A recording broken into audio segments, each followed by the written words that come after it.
Вам знакома ситуация, когда вы хотите посмотреть сериал, но вместо этого долго листаете постеры? Вы читаете описание, внимательно изучаете список актеров, смотрите рейтинги, но так и не можете выбрать, что же посмотреть. Проходит 10, 20, 30 минут, а вы все листаете, листаете и листаете. Наконец вы все-таки нажимаете на кнопку play, но проходит несколько минут, и вы понимаете, что больше ничего не хотите смотреть. Вы как-то слишком устали, поэтому в руках оказывается телефон, и просмотр сериала переносится на завтра. Ну а завтра повторяется та же картина. И ведь так происходит не только с сериалами. В какой ресторан пойти, какую еду заказать, с кем сходить на свидание, в какой одежде пойти на работу.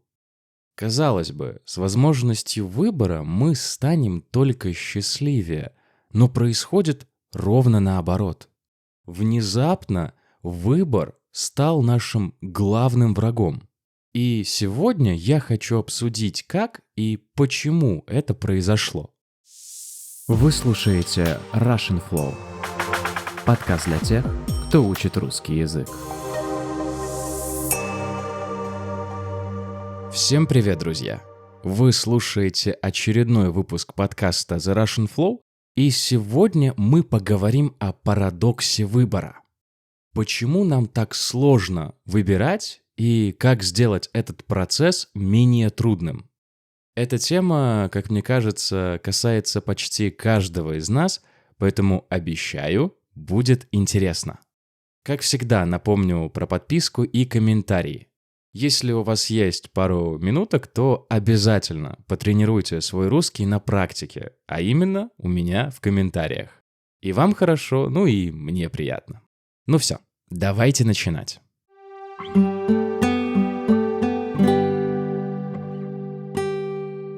Чтобы понять, почему сегодня процесс выбора нас так утомляет, давайте посмотрим, как жили люди, хотя бы 50 лет назад.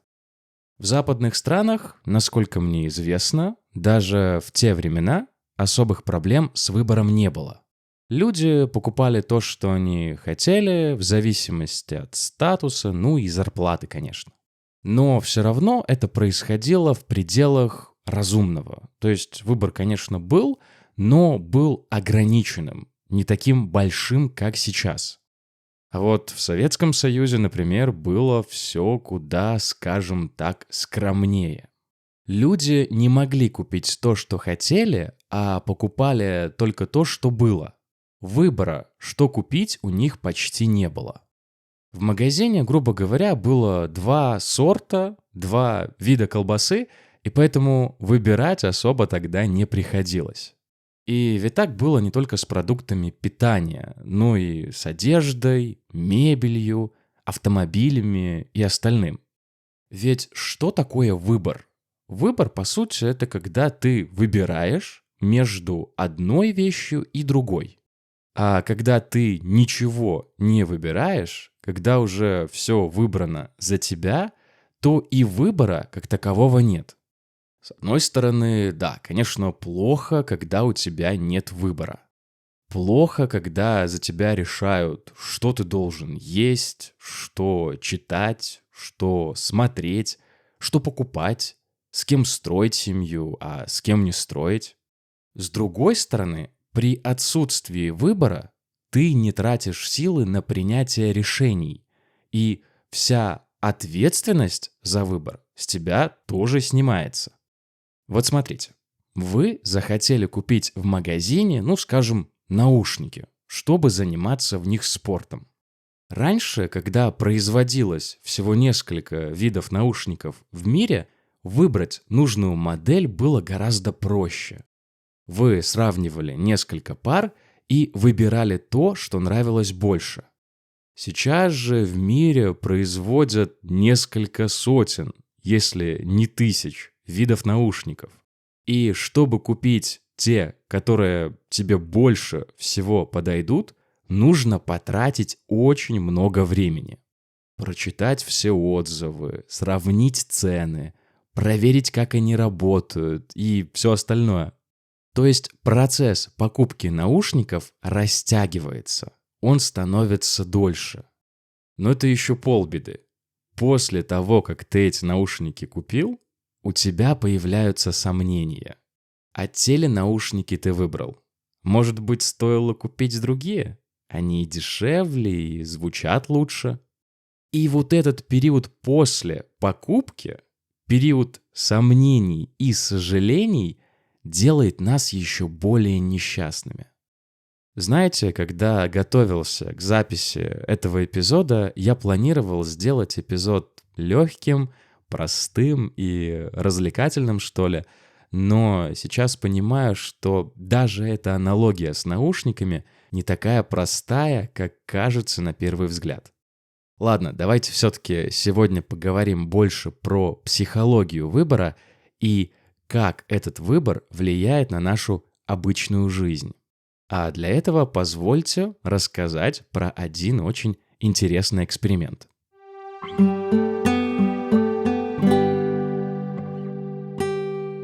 Один довольно известный и популярный американский психолог в 2004 году написал книгу «Парадокс выбора».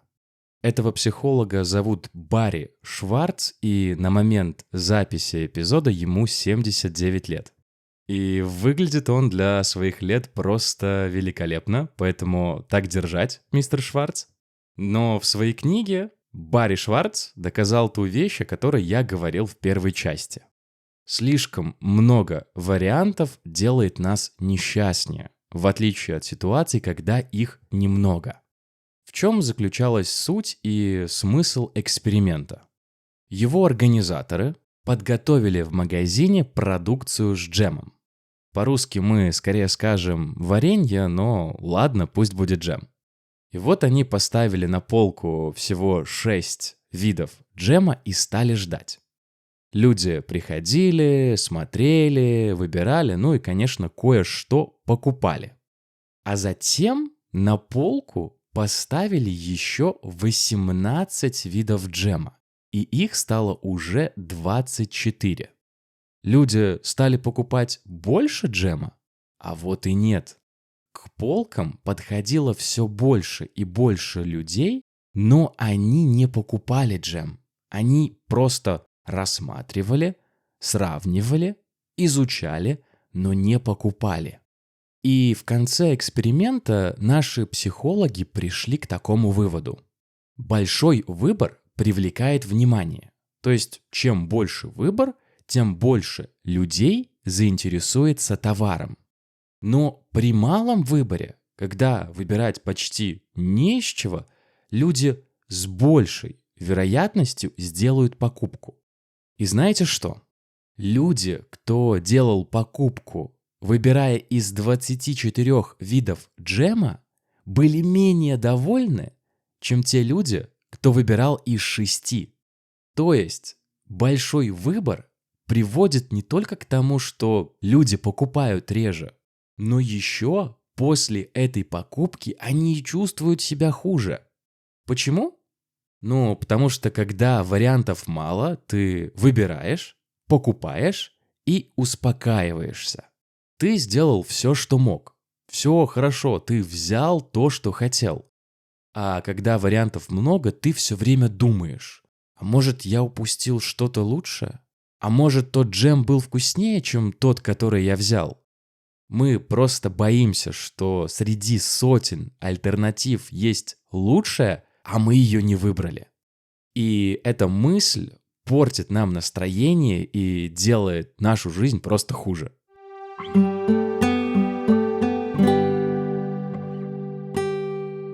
Что касается меня, то я тот человек, который ходит в магазин строго со списком. Я заранее, до похода в магазин, напишу в заметках в телефоне, что конкретно мне нужно купить. И если я иду в магазин без списка, то могу потратить много времени и так ничего и не купить. А вообще, по правде говоря, я предпочитаю покупать одни и те же продукты и есть одну и ту же еду. А список мне нужен, чтобы не сорваться и просто не купить что-то ненужное.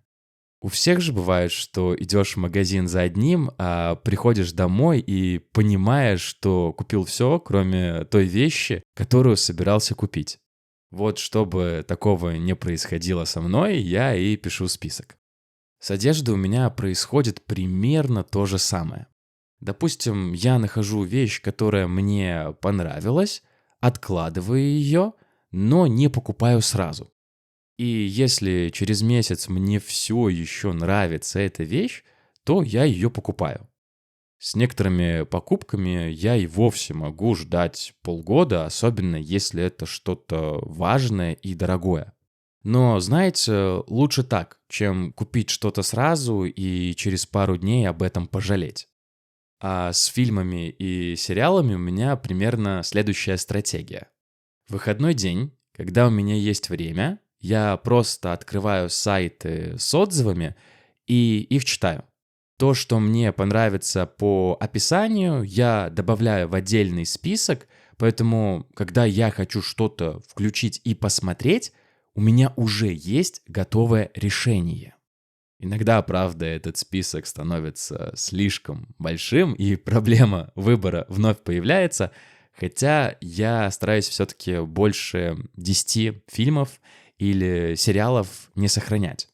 Бывают даже случаи, когда я пользуюсь рандомайзером, чтобы не выбирать самому. Рандомайзер, как понятно из названия, это такой инструмент, который случайным образом выбирает что-то одно из набора вариантов. Например, вводишь числа от 1 до 10, и рандомайзер выбирает из этого диапазона число. Поэтому советую этот инструмент всем, кто сталкивается с проблемой выбора. Есть даже специальные сайты, где рандомайзер выбирает фильм, книгу, сериал или музыку. Знаете, на самом деле это ведь очень важно — сделать процесс выбора как можно проще. Уже с самого утра мы начинаем принимать решения, и так продолжается до момента, когда мы ложимся спать. Что съесть на завтрак, выпить кофе или чай, принять душ до завтрака или после завтрака, поехать на машине на работу или на метро, в какой одежде пойти, какой парфюм выбрать. И каждый такой выбор забирает, расходует нашу энергию. Ведь чем больше решений ты принимаешь за день, тем хуже ты принимаешь последнее решение. У тебя просто не остается ресурсов, чтобы его сделать. Именно поэтому к вечеру мы уже не в силах решить, что съесть на ужин или какой фильм посмотреть. По этой причине те решения, которые можно сделать заранее, я принимаю заранее, чтобы к вечеру у меня оставались силы на те вещи, которые мне действительно нравятся.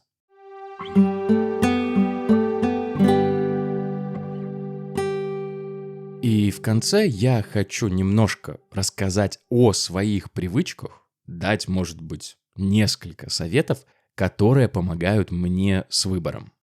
Как я уже сказал, сэкономить силы мне помогает рутина. Утром я не думаю, что мне надеть в тренажерный зал, потому что у меня одна и та же спортивная форма. Я ее просто стираю, и на следующий день мне не нужно ломать голову, в чем пойти. Фраза «ломать голову», кстати, используется, когда ты пытаешься решить какую-то сложную проблему, когда ты думаешь над какой-то трудной задачей. И вот мне не приходится ломать голову, мне не приходится решать проблему с тем, что мне надеть, потому что я уже все выбрал. Я это говорю к тому, что мне хочется еще раз подчеркнуть важность рутины. Особенно с утра, когда у нас еще есть силы и энергия, очень важно потратить их не сразу, в самом начале дня. Лучше принять все важные решения вечером, а утром просто на автопилоте их исполнять. Когда же мне нужно купить какую-то вещь, допустим, те же наушники, я стараюсь выбирать не из 100 или 1000 моделей, а из 3. То есть изначально я делаю масштабный большой анализ, изучаю цену, отзывы, рейтинги, а уже потом, после этого анализа, я оставляю только 3 модели. И уже из этих 3 моделей, выбираю ту, которая мне больше всего подходит. Здесь важно правило. Чем меньше у нас вариантов для выбора, тем лучше. Но я советую выбирать из 3, а не из 2 моделей, потому что сделать выбор из 3 вариантов мне чуть проще, чем из 2. Наверняка и этому есть какое-то объяснение. Еще один совет, который я сам иногда нарушаю, касается времени, когда выбор уже сделан. Допустим, вы все-таки купили наушники, они вам нравятся и все классно. Но через неделю вас черт дернул проверить те наушники, которые вы не купили. Вы зашли на сайт и увидели, что на те наушники сейчас скидка 50%. То есть они стоят гораздо меньше, чем было раньше. Я понимаю, это очень больно и обидно, но чтобы таких ситуаций не происходило, давайте не делать этого. Когда вы сделали свой выбор, примите его и живите дальше. Не нужно возвращаться назад. Кстати, когда я говорю фразу «черт дернул», то я имею в виду, что вы сделали что-то неожиданное, немножко странное и чуть-чуть глупое. Это выражение мы обычно используем, чтобы описать ситуацию, которая нам кажется чутка безумной. Например, можно сказать: «Не знаю, что за черт меня дернул, но я покрасил волосы в розовый цвет». Ну и как же мой подкаст, да без рубрики «Будь добрее к себе». В очередной раз повторю. Очень важно относиться к себе хорошо. Без этого любые мои советы становятся абсолютно бесполезными.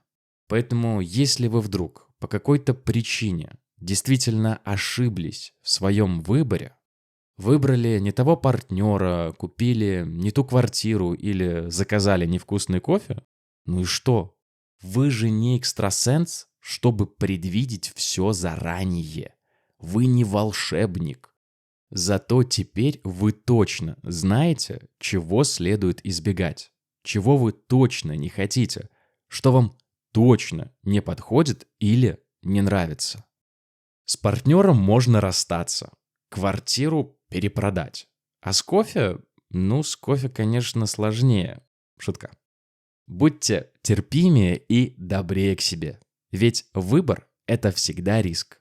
А рисковать и делать ошибки – это то, ради чего мы здесь. И я не только про наш подкаст. И на этой оптимистичной ноте мы прощаемся ровно на неделю. Спасибо, что дослушали этот выпуск до конца. Всем пока. Скоро услышимся.